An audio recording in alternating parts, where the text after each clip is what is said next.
ശ്രീകൃഷ്ണ ജ്യോതിഷാലയത്തേക്ക് ഏവർക്കും സ്വാഗതം. ഇവിടെ പറയാൻ പോകുന്നത് സെപ്റ്റംബർ മാസത്തെ ഫലമാണ് പറയുന്നത്. സെപ്റ്റംബർ മാസത്തിൽ മകം, പൂരം, ഉത്രത്തിന്റെ ആദ്യത്തെ കാൽഭാഗവും കൂടി ചേരുന്ന ചിങ്ങ കൂറുകാർക്കുള്ള ഫലമാണ് പറയുന്നത്. ചിങ്ങ കൂറുകാർക്ക് ചാരവസാൽ തന്നെ സഞ്ചരിച്ചുകൊണ്ടിരിക്കുന്നതായിട്ടുള്ള സൂര്യൻ, ജന്മത്തിൽ തന്നെ സൂര്യനും 2-ൽ കേതുവും 7-ൽ ശനിയും 8-ൽ രാഹുവും അതുപോലെ 10-ൽ വ്യാഴവും 11-ൽ ചൊവ്വയും 12-ൽ ബുധനുമാണ് സഞ്ചരിച്ചുകൊണ്ടിരിക്കുന്നത്. അപ്പോൾ ഇവരുടെ ഗ്രഹസ്ഥിതി പ്രകാരം 7 കണ്ടകശനി തുടങ്ങിക്കൊണ്ടിരിക്കുന്നുണ്ട്. കണ്ടകശനി തുടർച്ചയായി പോയിക്കൊണ്ടിരിക്കുന്നത് ശരിയാണ്.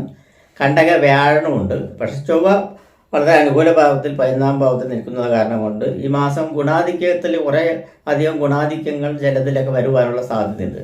പ്രത്യേകിച്ച് പറയുകയാണെങ്കിൽ ഭൂമി സംബന്ധമായിട്ടുള്ള ഇടപാടുകൾ, റെയിൽവേ സംബന്ധമായിട്ടുള്ള ഇടപാടുകൾ, ഭൂമി സംബന്ധമായിട്ടുള്ള ഇടപാടുകൾ മൂലം ധനലാഭം ഉണ്ടാവാനുള്ള സാധ്യത, ഭൂമി വാങ്ങിക്കുക അല്ലെങ്കിൽ വിൽക്കാൻ ഉദ്ദേശിക്കുന്ന ഭൂമി വിറ്റുപോവുക, അതുപോലെ തന്നെ സഹോദര ബന്ധങ്ങൾ ദൃഢപ്പെടുത്തുക, പുതിയ കൂട്ടുകാരുമായി ചങ്ങാത്തം കൂടുക, അല്ലെങ്കിൽ പുതിയ കൂട്ടുകാർ നമ്മുടെ ഇടയിൽ വന്ന് പെടുക, അവർ മൂലം എന്തെങ്കിലും ബിസിനസ് സംബന്ധമായിട്ടുള്ളതോ അല്ലെങ്കിൽ ഭൂമി സംബന്ധമായിട്ടുള്ള കാര്യങ്ങൾ ഇടവരുത്തുക, അതിനായി പ്രയത്നിക്കുക, അതിൽ വിജയസാധ്യത കൈവരിക്കുക എന്നിവയെല്ലാം ഈ മാസത്തിൽ ഇവർക്ക് കാണുന്നുണ്ട് എന്നുള്ളത് പറയുന്നു. ഉദ്ദിഷ്ട കാര്യങ്ങൾ 7-ാം ഭാവത്തിൽ സഞ്ചരിച്ചുകൊണ്ടിരിക്കുന്നത് ശനിയാണെങ്കിലും ഉദ്ദിഷ്ട കാര്യങ്ങൾ ചിലപ്പോൾ നടക്കാൻ കുറച്ച് കാലതാമസം നേരിടുകയാണെങ്കിലും അത് പ്രവൃത്തിപരമായിട്ട് അത് കാര്യസാധ്യത്തിലേക്ക് എത്തും എന്നുള്ളതിൽ യാതൊരു സംശയമില്ല. അതിനായി നിങ്ങൾ ചെയ്യേണ്ടത് ശാസ്താവിന് നീരാഞ്ജന വഴിപാട് അല്ലെങ്കിൽ എള്ളുതിരി, പായസം, കറുത്ത പട്ട് എന്നിവയെല്ലാം നടത്തുന്നത് വളരെ ഉത്തമം. ഇതിലേതെങ്കിലും 1-2 ചെയ്താൽ മതി. അതായത് അവരുടെ സാമ്പത്തിക സ്ഥിതിക്കനുസരിച്ച് ചെയ്താൽ മതി എന്നാണ് പറയുന്നത്. അത് ചെയ്തു കഴിഞ്ഞു പറഞ്ഞാൽ ഉദ്ദിഷ്ട കാര്യം കൂടാതെ അതിവൈകാതെ നടക്കും എന്നാണ് പറയുന്നത്. കുടുംബത്തിൽ ഐശ്വര്യം, അഭിവൃദ്ധിയും ധനാഭിവൃദ്ധിയും മംഗളകാര്യങ്ങളായിട്ടുള്ള കാര്യങ്ങളും എല്ലാം നടക്കുവാനുള്ള സാധ്യതയുണ്ട്. വിദ്യാർത്ഥികൾക്ക് പഠനത്തിൽ സൗകര്യങ്ങൾ ചെയ്യുവാനുള്ള അവസരങ്ങൾ ഉണ്ടാവും. വിദ്യാർത്ഥികളുടെ പഠനത്തിനായി മാതാപിതാക്കൾ നന്നായി ശ്രമിക്കുന്നതായി കണ്ടുവരുന്നതായി കാണുന്നുണ്ട്. അതിനായി അവർ ധനം ചെലവഴിക്കുകയും അവർക്ക് വിദേശ തൊഴിലോ അല്ലെങ്കിൽ ഉന്നത വിദ്യാഭ്യാസത്തിൽ വേണ്ട കാര്യങ്ങൾ ചെയ്തു കൊടുക്കാൻ പറ്റും എന്നാണ് പറയുന്നത്. കർമ്മരംഗത്ത് പുരോഗതികൾ വരുവാനുള്ള സാധ്യതയുണ്ട്. കർമ്മരംഗം പൊതുവെ മന്ദഗതിയിൽ പോയിക്കൊണ്ടിരിക്കുന്ന കർമ്മരംഗമാണെങ്കിൽ നിങ്ങൾ ചെയ്യേണ്ടത് മഹാവിഷ്ണു ക്ഷേത്രത്തിൽ മഞ്ഞപ്പട്ട്, തുളസിമാല, പാൽപ്പായസ നിവേദ്യം, സഹസ്രനാമ അർച്ചന നടത്തി കഴിഞ്ഞാൽ ആ മന്ദത മാറിക്കിട്ടുന്നു. ഉള്ളവർക്ക് മാത്രം മതി, ഇല്ലാത്തവർക്ക് എൻ്റെ ആവശ്യമില്ല. പൊതുവെ മന്ദതയിലാണ് പോകുന്നത് എന്നുണ്ടെങ്കിൽ അതേസമയത്ത് പുതിയ ബിസിനസ്സിനെ പറ്റി ഇപ്പോൾ കൂടുതലായിട്ട് ചിന്തിക്കേണ്ട ആവശ്യമില്ല. പഴയ ബിസിനസ് തന്നെ തുടർന്ന് കൊണ്ടുവരിക, ഉള്ള ജോലിയിൽ സ്ഥിരമായിട്ട് നിൽക്കുക, ഉള്ള തൊഴിലിൽ സ്ഥിരമായി നിൽക്കുക, പുതിയൊരു മാറ്റത്തിന് വേണ്ടി ഇപ്പോൾ ശ്രമിക്കേണ്ട എന്നാണ് പറയുന്നത്. വരുമാന വർധനവ് ഉണ്ടാവും എന്നുള്ള യാതൊരു സംശയമില്ല. കേസ് വഴക്കുകൾ മറ്റുള്ള കാര്യങ്ങളിലെല്ലാം സാധ്യത കൈവരിക്കുവാനുള്ള സാധ്യതയുണ്ട്. കുറേ കാലമായി കേസ് വഴക്കുകൾ നടന്നുകൊണ്ടിരിക്കുകയാണെങ്കിൽ അതിൽ ഒത്തുതീർപ്പാകുവാനും ഭൂമി തർക്കങ്ങൾ സംബന്ധമായിട്ടുള്ള അല്ലെങ്കിൽ ഭൂമി സംബന്ധമായിട്ടുള്ള ഇടപാടുകൾ, അതിർത്തി സംബന്ധമായിട്ടുള്ള ഇടപാടുകളെല്ലാം ഒത്തുതീർപ്പ് വരുവാനുള്ള സാധ്യതകൾ കാണുന്നുണ്ട്. അതുപോലെ തന്നെ പൂർവിക സ്വത്ത് പങ്കുവെക്കുന്നതിൽ കാര്യസാധ്യത വന്നു ചേരുവാനുള്ള സാധ്യതയുണ്ട്. അതിൽ അവർക്ക് ഷെയർ കിട്ടി അത് ഭവനം വന്നു വയ്ക്കുക വേണം. ഭവന യോഗങ്ങൾ വന്നു ചേരുവാനുള്ള സാധ്യതയുണ്ട്. വാഹന യോഗം പൊതുവെ കാണുന്നുണ്ട്. വ്യയാധിക്യം, അതായത് ചെലവ് കുറയ്ക്കാൻ പരമാവധി ശ്രദ്ധിക്കുക എന്നുള്ളതാണ് വേണ്ടത്. വരുമാന വർധനത്തിലൂടെ തന്നെ വേണം. വിദേശ പഠനം, വിദേശ ജോലി, വിദേശത്തേക്ക് പോകാനായി തയ്യാറെടുക്കുന്നവർ ധനം ഏജൻസിമാർക്ക് കൈമാറുകയാണെങ്കിൽ വളരെ ആലോചിച്ചും അതുപോലെ തന്നെ ജാതക പരിശോധന നടത്തിയും, ജാതക പരിശോധന വെച്ച് പറഞ്ഞാൽ ദശ അപഹാര നാഥന്മാർ എങ്ങനെയുള്ളതാണ്, അവർ നല്ല സ്ഥിതിയിലാണോ സ്ഥിതി ചെയ്യുന്നത് അല്ലെങ്കിൽ ദോഷവശങ്ങളാണോ സ്ഥിതി ചെയ്യുന്നത് എന്ന് അന്വേഷിച്ച് അല്ലെങ്കിൽ അത് ഒരു ജ്യോത്സ്യനെ കണ്ട് സംശയം തീർത്തും ഡേറ്റ് ഓഫ് ബർത്തും സമയം തരികയാണെങ്കിൽ ഞാൻ തന്നെ നോക്കി പറയാവുന്നതാണ്. എൻ്റെ ഫോൺ നമ്പർ ഇതിൽ കൊടുക്കുന്നുണ്ട്, അത് തന്നെ ഞാൻ പറഞ്ഞുതരാം. നല്ല സമയമാണെങ്കിൽ ഒന്നും നോക്കേണ്ട ആവശ്യമില്ല. കാര്യങ്ങളെല്ലാം ഉദ്ദേശിച്ച ലെവലിൽ തന്നെ വരുവാനുള്ള സാധ്യതയുണ്ട്. അതേസമയത്ത് ദോഷ സമയമാണ് ജാതി നടക്കുന്നുണ്ടെങ്കിൽ അതിനായിട്ട് പ്രവർത്തിച്ചിട്ട് വലിയ കാര്യമൊന്നുമില്ല എന്നാണ് പറയുന്നത്. അപ്പോൾ ഉള്ള ജോലി തന്നെ തുടരുക.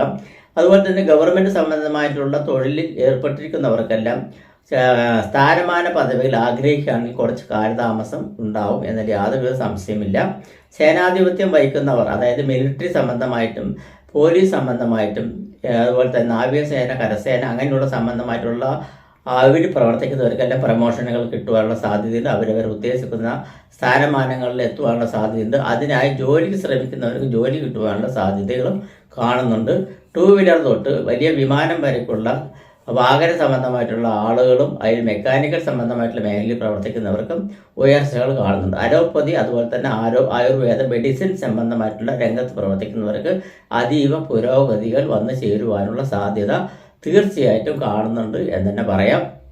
ഈ രാശിക്കാർക്ക് പൊതുവെ പറയുകയാണെങ്കിൽ ചിങ്ങൻ രാശിയാണ്. ചിങ്ങൻ രാശിക്കാർക്ക് പൊതുവെ ഇപ്പോൾ ശനി 11ാം ഭാവത്തിൽ 2 മാസത്തെ കാലം അവിടെയുണ്ട്. ആ 2 മാസത്തോളം കാലം വന്നിട്ട് വളരെ ഉചിതപരമായിട്ടുള്ള പല അനുഭവങ്ങൾ കൊണ്ടുതരും എന്നതിൽ യാതൊരു സംശയമില്ല.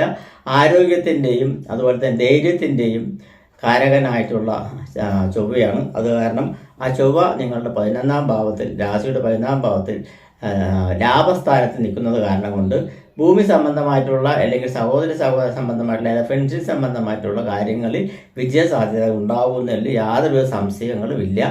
അതുപോലെ സ്വർണ്ണാഭരണ മേഖലയിൽ ബിസിനസ് ചെയ്യുന്നവർക്കും പ്രവർത്തന രംഗത്തുള്ളവർക്കും വളരെ സൂക്ഷ്മതയോടുകൂടി കൈകാര്യം ചെയ്യണം. കാരണം 10ൽ വ്യാഴം നടക്കുന്നത് ഞാൻ നേരത്തെ പറഞ്ഞ അങ്ങനെ വല്ല എന്തെങ്കിലും ചെറിയ അപഘാതങ്ങൾ വരാതിരിക്കാൻ വേണ്ടി മഹാവിഷ്ണുവിൽ പ്രീതി നടത്തുക എന്നുള്ളതാണ് പറയാനുള്ളത്. അതുപോലെ തന്നെ മെഷീനറി സംബന്ധമായിട്ടുള്ള, മെക്കാനിക്കൽ സംബന്ധമായിട്ടുള്ള, ഹൈടെക് സംബന്ധമായിട്ടുള്ള, ഇരുമ്പ് സംബന്ധമായിട്ടുള്ള മേഖലയിൽ പ്രവർത്തിക്കുന്നവർക്ക് കുറച്ച് ജാഗ്രത പുലർത്തണം എന്നാണ് പറയുന്നത്.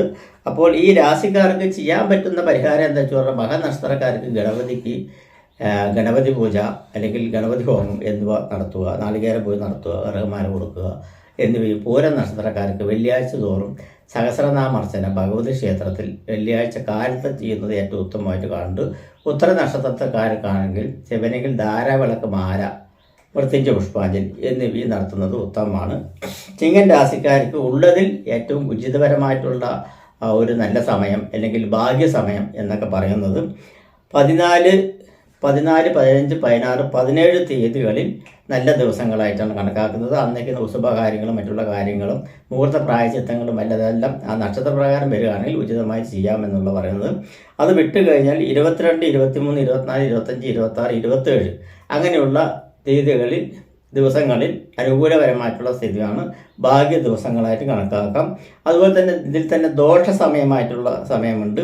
18, 19, 20, 21 സെപ്റ്റംബർ മാസത്തെ കണക്കാണ് പറയുന്നത്. 18, 19, 20, 21 ഈ ദിവസങ്ങളിൽ ശുഭകാര്യങ്ങളൊന്നും ചെയ്യരുത്. മാനസിക ചിലപ്പപരമായിട്ടുള്ള പ്രശ്നങ്ങളെല്ലാം ഉണ്ടാകാനുള്ള സാധ്യതയുണ്ട്. ആ സമയത്ത് കൊടുക്കൽ വാങ്ങലുകൾ മറ്റുള്ള കാര്യങ്ങൾ അങ്ങനെയുള്ള ഭാഗ്യപരീക്ഷണത്തിന് മറ്റുള്ള തയ്യാറാകാതിരിക്കുന്നതാണ് ഏറ്റവും ഉത്തമമായിട്ടുള്ള കാര്യങ്ങൾ. ഭൂമി സംബന്ധമായിട്ടുള്ള കാര്യങ്ങൾ, അതുപോലെ ഭവന നിർമ്മാണത്തിന് കൈയെടുക്കുക, ശുഭകാര്യങ്ങൾ ചെയ്യുക, അങ്ങനെയുള്ള കാര്യങ്ങൾക്കൊന്നും ആ ദിവസങ്ങൾ എടുക്കരുത് എന്നാണ് പറയുന്നത്. നമസ്കാരം.